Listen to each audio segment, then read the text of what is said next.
أعوذ بالله من الشيطان الرجيم. بسم الله الرحمن الرحيم. قلنا اهبطوا منها جميعا فإما يأتينكم مني هدى فمن تبع هداي فلا خوف عليهم ولا هم يحزنون. والذين كفروا وكذبوا بآياتنا أولئك أصحاب النار هم فيها خالدون. يا بني إسرائيل اذكروا نعمتي التي أنعمت عليكم وأوفوا بعهدي أوف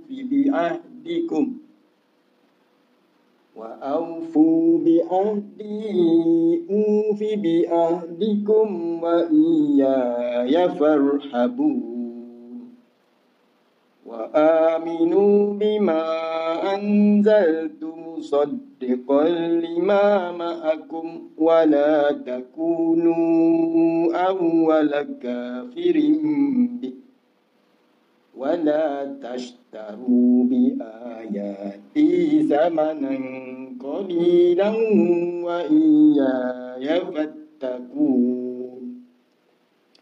ولا تلبسوا الحق بالباطل وتكتموا الحق وأنتم تعلمون.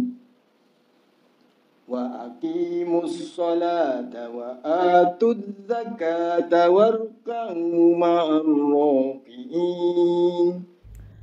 أتأمرون الناس بالبر وتنسون أنفسكم وأنتم تتلون الكتاب أفلا تعقلون. واستعينوا بالصبر والصلاة وإنها لكبيرة إلا على الخاشعين الذين يظنون أنهم ملاقو ربهم وأنهم إليه راجعون.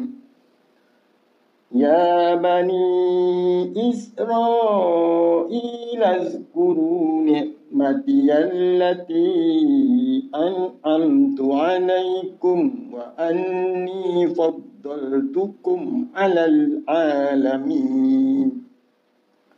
واتقوا يوما لا تجزي نفس عن نفس شيئا ولا يقبل منها شفاعة ولا يؤخذ منها عدل ولا هم ينصرون.